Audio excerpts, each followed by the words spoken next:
Hey guys, Real 111T here. Just going to have a gear discussion here on some stuff I've picked up recently. Pretty much all this stuff is duplicates of stuff I already have.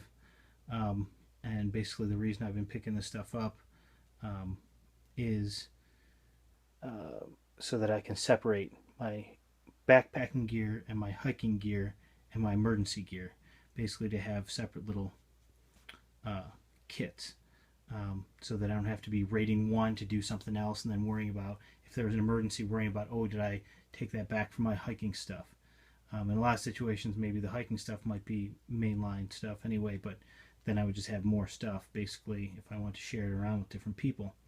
Okay, and go by that mentality: two is one and one is none. Now, I'm not necessarily carrying two of these things with me, but having two of them on hand might come in handy at some point, or more, as you'll see.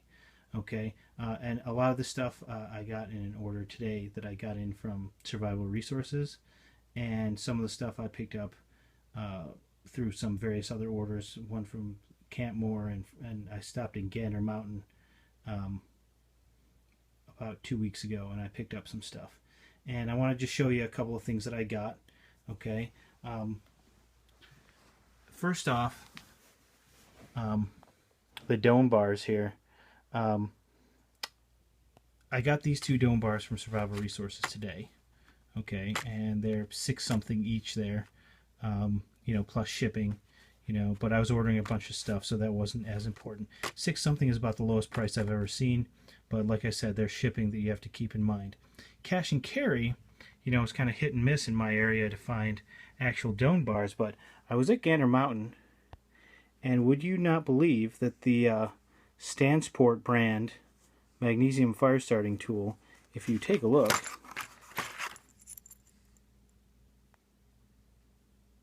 is in fact a legit Doane South Euclid, Ohio magnesium bar.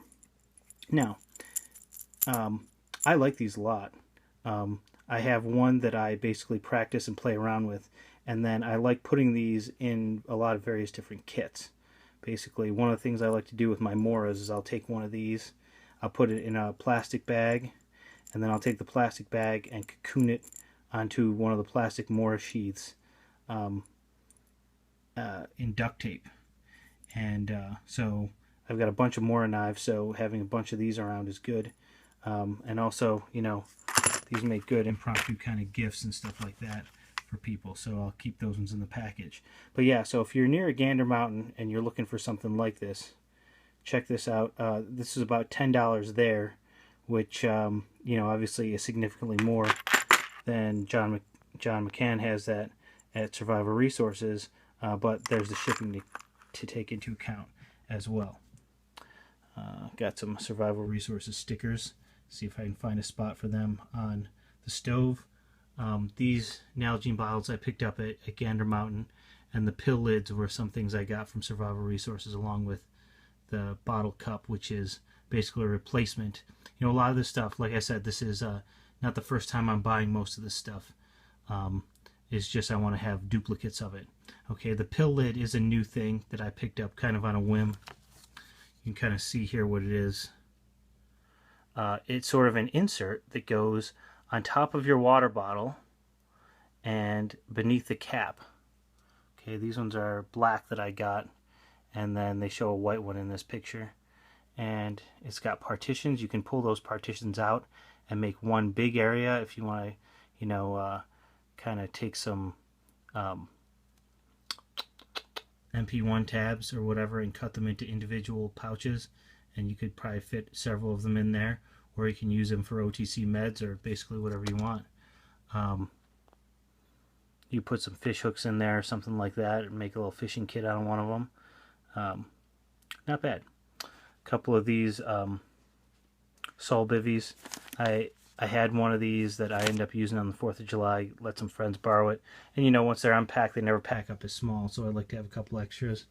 A couple Arno straps that I found at my local Ace Hardware. Actually, this wasn't from Campmore. I did order some from Campmore, but they were the smaller ones. These ones are some extra ones I bought. I found my local Ace Hardware is selling these, And I mean, most people, if you recoil from the Coghlan's name, some of the stuff they have is pretty decent. And this is basically a rebadged. This Arno brand is a European maker of, basically these are utility straps, and they've got sort of a unique kind of spring-loaded mechanism that's very quick to use, basically. I'm not saying it's necessarily better than a friction lock, but it's definitely quicker to slide on and easier to slide together. These I got these for use with those alcohol stoves, but you know, these are some of the longer ones. They have the 24 inches will work on those alcohol stoves, but these are 48 inches, so they're useful for other things. Okay. Let's see what else. I got these. These are basically some battery holders from Survival Resources. Hold some AA batteries. Oh. Now, Sven saw. This Sven saw I've had for many years. It's been a faithful backpacking companion.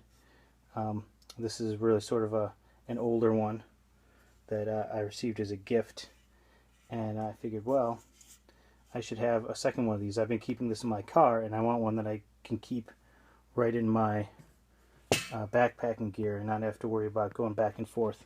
Okay, so I picked up from Survival Resources another 21-inch saw, and they look outwardly very, very similar, but there are a couple differences. Minor difference: the wing nuts on the new one are a lot lighter duty than on the old one. This is the old one and this is the new one. This one looks like it's cast as opposed to just stamped out like this one is.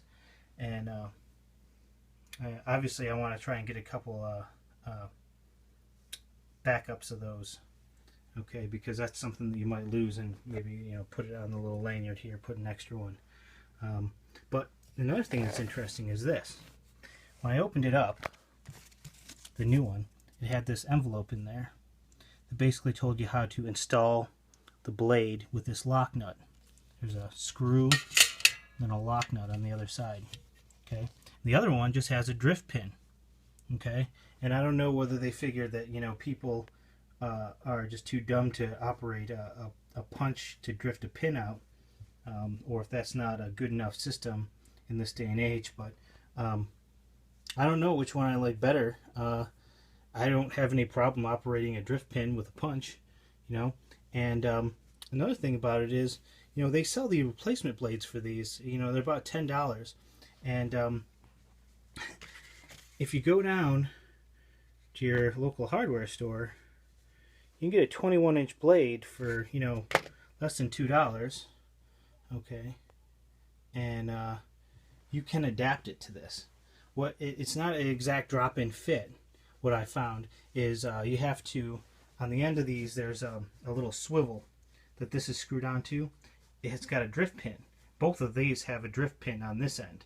Okay, and you have to drift that out, and then you basically drift it into the appropriate hole here. And then I think you have to grind off a little bit. It's very important that it's exactly the same length as the original. Okay, because if it's a little bit different length, it won't get the right tension, and it won't work right. But a Dremel tool, you can just grind off exactly what you need to be ground off and make it exactly the same length. Use the old one as a template, and it's just a little bit of work, and there you saved yourself, you know, $9 or $8 or whatever for just a little bit of work. And you can basically stockpile these, basically. So, and then always have a sharp blade when you go out. So that's great. Yeah, just a little overview of some stuff and some thoughts on that stuff. Basically, I like all this stuff, and I really have a lot of confidence in any and all of it. Okay, so thanks for watching.